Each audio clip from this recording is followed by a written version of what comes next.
ಶ್ರೀ ಗುರುಚರಿತ್ರೆ ಅಧ್ಯಾಯ 3. ಶ್ರೀ ಗಣೇಶಾಯ ನಮಃ. ಶ್ರೀ ಸರಸ್ವತೇ ನಮಃ. ಶ್ರೀ ಗುರುಭ್ಯೋ ನಮಃ. ಪ್ರಸ್ತಾವನೆ: ಸದ್ಗುರು ಕೃಪೆಯಾಗುತ್ತಿದೆ ಎನ್ನುವುದಕ್ಕೆ ಸಾಕ್ಷಿ ನಾಮಧಾರಕನಂತೆ ಗುರು ಮಹಿಮೆಯನ್ನು ಕುರಿತು ತಿಳಿದುಕೊಳ್ಳಬೇಕೆಂದು ಜಿಜ್ಞಾಸೆ ಅಧಿಕವಾಗುವುದೇ ಇದೇ ನಿಜವಾದ ಭಕ್ತಿಗೆ ಚಿಹ್ನೆ.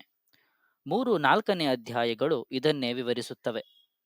ಸೃಷ್ಟಿ ವಿಕಾಸಕ್ಕಾಗಿ ಅವತರಿಸಿದವರು ಅತ್ರಿ ಮಹರ್ಷಿ. ಆ ಕಾರ್ಯವನ್ನು ನೆರವೇರಿಸುವುದಕ್ಕೆ ತನ್ನನ್ನು ತಾನು ದತ್ತ ಮಾಡಿಕೊಂಡ ಪರಮೇಶ್ವರನೇ ದತ್ತಾತ್ರೇಯರು. ಅದಕ್ಕೆ ಸಹಾಯವಾದ ದೂರ್ವಾಸರ ಶಾಪವನ್ನು ಕೂಡ ಪರಮೇಶ್ವರ ಸ್ವೀಕರಿಸಿದ. ಆತ ತ್ರಿಮೂರ್ತ್ಯಾತ್ಮಕನಾದದ್ದರಿಂದ ಗುರುಧ್ಯಾನ ಶ್ಲೋಕ ಆತನನ್ನು ಸಂಪೂರ್ಣವಾಗಿ ವಿವರಿಸುತ್ತದೆ. ಸಿದ್ಧ ಪುರುಷರೆಲ್ಲರ ರೂಪದಲ್ಲಿ ಮಾನವ ಜಾತಿಯನ್ನೆಲ್ಲ ಸದಾ ಅನುಗ್ರಹಿಸುವುದು ಆತನೇ. ಅಂದರೆ ಭಗವಂತನೇ ಮಾನವ ಜಾತಿಗೆ ಗುರುವಾಗಿ ಅವತರಿಸಿದ ದತ್ತಾತ್ರೇಯರೆಂದಾಯಿತು.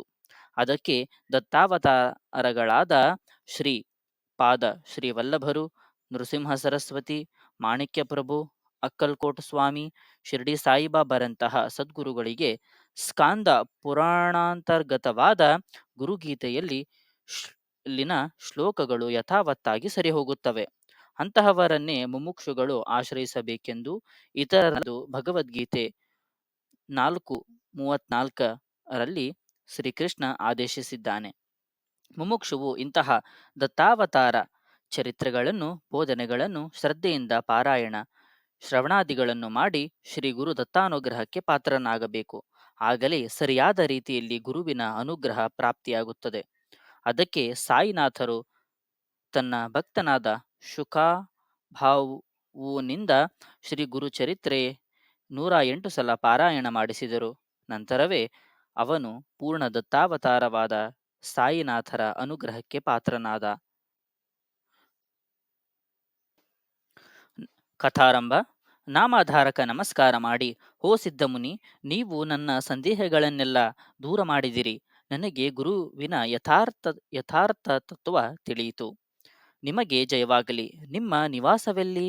ನಿಮಗೆ ಭೋಜನ ಲಭ್ಯ ಹೇಗೆ ಎಂದು ಕೇಳಿದ. ಸಿದ್ಧಯೋಗಿ ಅವನನ್ನು ಆಲಿಂಗಿಸಿ ಆಶೀರ್ವದಿಸಿ ನಗುತ್ತಾ, ನಾನು ಯಾವಾಗಲೂ ಶ್ರೀ ಗುರುವಿನ ಚಿಂತನೆಯಲ್ಲಿಯೇ ಇರುತ್ತೇನೆ. ಶ್ರೀ ಗುರು ಸ್ಮರಣೆಯೇ ನನಗೆ ಆಹಾರ, ಅವರ ಮಹಿಮೆಯೇ ನನಗೆ ಅಮೃತ ತುಲ್ಯವಾದ ಪಾನೀಯ. ಈ ಶ್ರೀ ಗುರುಚರಿತ್ರೆ ಗ್ರಂಥ ಶ್ರವಣ ಮಾಡುತ್ತಿದ್ದರೆ ಭುಕ್ತಿ ಮುಕ್ತಿ ಶೀಘ್ರವಾಗಿಯೇ ಲಭಿಸುತ್ತವೆ. ಪರಿಶುದ್ಧರಾಗಿ ಇದನ್ನು 7 ದಿನಗಳಲ್ಲಿ ಪಾರಾಯಣ ಅಥವಾ ಶ್ರವಣ ಮಾಡಿದವರ ಪಾಪಗಳೆಲ್ಲ ನಾಶವಾಗಿ ಸಂತಾನ, ಧನಧಾನ್ಯಗಳು, ದೀರ್ಘಾಯು, ಜ್ಞಾನ, ಯಾರು ಏನು ಕೋರಿದರೆ ಅದು ಅವರಿಗೆ ಲಭ್ಯವಾಗುತ್ತದೆ, ನಿಷ್ಕಾಮರಿಗೆ ಮುಕ್ತಿ ಕೊಡುತ್ತದೆ ಎಂದು ಹೇಳಿ ತಮ್ಮಲ್ಲಿದ್ದ ಗ್ರಂಥವನ್ನು ತೋರಿಸಿದರು. ನಾಮಧಾರಕ ಅತ್ಯಂತ ಆಸಕ್ತಿಯಿಂದ ಅವರ ಪಾದಗಳಿಗೆ ನಮಸ್ಕರಿಸಿ, ನೀವು ಈ ಗ್ರಂಥದ ವಿಷಯ ಹೇಳುತ್ತಿದ್ದರೆ ಸಾಕು, ಬಹಳ ದೂರದಿಂದ ನಡೆದು ಬಂದು ಬಾಯಾರಿಕೆಯಾದವನಿಗೆ ಸಾಕ್ಷಾತ್ತು ಅಮೃತವೇ ಕುಡಿಸಿದ ಹಾಗಿದೆ. ಇದನ್ನು ಕೇಳುವುದರಿಂದ ನನ್ನ ಅಜ್ಞಾನವು ದೂರವಾಗಬಲ್ಲದು. ಇದನ್ನು ಶ್ರವಣ ಮಾಡಬೇಕೆನ್ನಿಸುತ್ತಿದೆ. ನನ್ನ ಸಂದೇಹಗಳನ್ನೆಲ್ಲ ಹೊರಗಟ್ಟಿ ನನಗೆ ಅನುಗ್ರಹ ಮಾಡುತ್ತಿರುವ ನೀವೇ ನನ್ನ ಗುರುದೇವರು.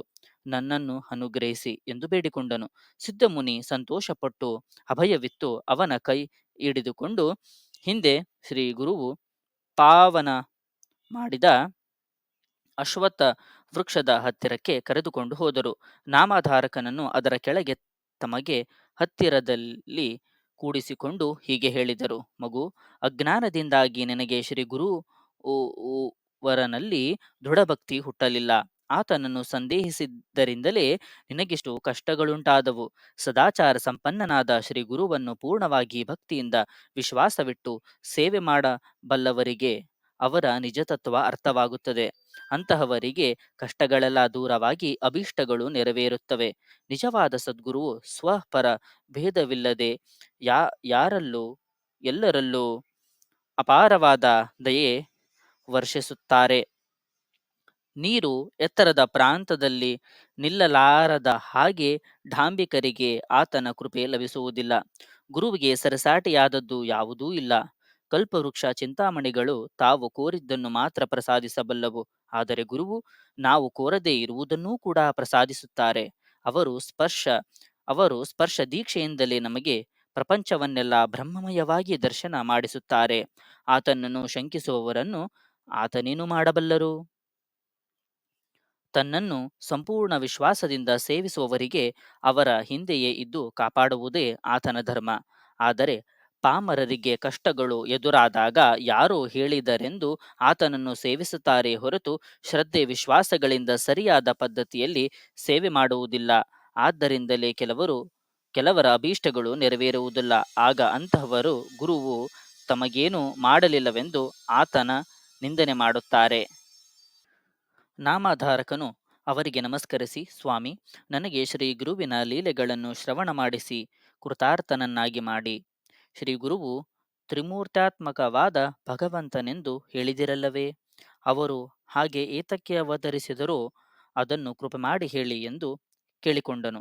ಸಿದ್ಧಮುನಿ ಸಂತೋಷದಿಂದ, ನಿನಗೆ ಶ್ರೀ ಗುರುವಿನಲ್ಲಿಷ್ಟು ಶ್ರದ್ಧೆಯುಂಟಾಗಿರುವುದು ಶುಭಸೂಚಕ.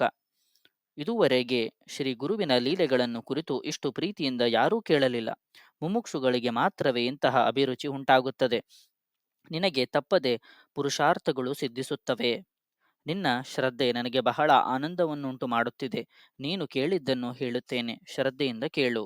ಜಗತ್ತಿನ ಮೂಲ ಕಾರಣವಾದ ಭಗವಂತ ಮೊದಲು ಅನೇಕವಾಗಬೇಕೆಂದು ಸಂಕಲ್ಪ ಮಾಡಿದಾಗ ಆತನ ಶಕ್ತಿ ತ್ರಿಗುಣಾತ್ಮಕವಾಗಿ ಬದಲಾಗಿ ಬ್ರಹ್ಮ, ವಿಷ್ಣು, ಮಹೇಶ್ವರರ ರೂಪಧರಿಸಿತು. ಅದರಲ್ಲಿ ರಜೋಗುಣ ಪ್ರಕೋಪಿಸಿದಾಗ ಸೃಷ್ಟಿಕರ್ತನಾದ ಬ್ರಹ್ಮರೂಪದಲ್ಲಿ ಆ ಶಕ್ತಿಯೇ ಸರ್ವವನ್ನು ಸೃಷ್ಟಿಸಿತು. ಸತ್ವಗುಣ ಬಲವಾಗಿದ್ದಾಗ ವಿಷ್ಣು ರೂಪದಲ್ಲಿ ಸರ್ವವನ್ನೂ ಪಾಲನೆ ಮಾಡುತ್ತದೆ. ತಮೋಗುಣ ಬಲವಾದಾಗ ಅದೇ ಮಹೇಶ್ವರನಾಗಿ ಸರ್ವವನ್ನು ಸಂಹಾರ ಮಾಡುತ್ತದೆ. ಅಷ್ಟೇ ಹೊರತು ನಿಜಕ್ಕೂ ಆ ಮೂವರಿಗೂ ಭೇದವೇ ಇಲ್ಲ. ಹಿಂದೆ ಸೂರ್ಯವಂಶಕ್ಕೆ ಸೇರಿದ ಅಂಬರೀಷನೆನ್ನುವ ರಾಜ ನಿರಂತರವಾಗಿ ಹರಿಚಿಂತನ, ಅತಿಥಿ ಸೇವೆಗಳ ಜೊತೆಗೆ ದೃಢವಾದ ನಿಷ್ಠೆಯಿಂದ ಏಕಾದಶಿ ವ್ರತ ಆಚರಿಸುತ್ತಿದ್ದ. ಒಂದು ದಿನ ದ್ವಾದಶಿ ತಿಥಿ ಇನ್ನೊಂದು ಘಳಿಗೆ ಮಾತ್ರವಿದೆ ಎನ್ನುವಾಗ ದೂರ್ವಾಸ ಮಹರ್ಷಿ ಪ್ರಶಿಷ್ಯ ಸಮೇತನಾಗಿ ಅವನಲ್ಲಿಗೆ ಬಂದರು.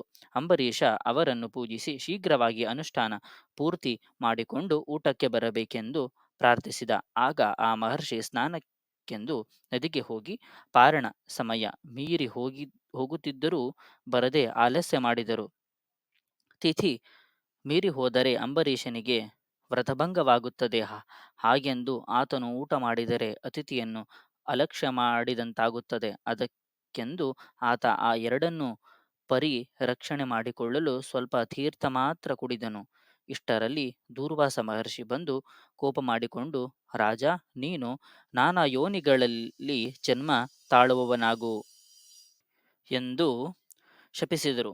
ಅಂಬರೀಷ ಭಯಪಟ್ಟು ಶ್ರೀಹರಿಯಲ್ಲಿ ಶರಣು ಬೇಡಿದನು. ಆಗ ಆತ ಸಾಕ್ಷಾತ್ಕರಿಸಿ ದೂರ್ವಾಸರೊಡನೆ, ಮಹರ್ಷಿ, ನನ್ನ ಭಕ್ತ ನಿನ್ನ ಶಾಪವನ್ನು ಭರಿಸಲಾರ. ಆತನನ್ನು ರಕ್ಷಿಸುವುದು ನನ್ನ ಧರ್ಮ. ಆದರೂ ಮಹರ್ಷಿಗಳಾದ ನಿಮ್ಮ ಶಾಪ ವ್ಯರ್ಥವಾಗಕೂಡದು. ಆದ್ದರಿಂದ ಆ ಶಾಪವನ್ನು ನನಗೆ ಪರಿವರ್ತಿಸಿ ಎಂದ.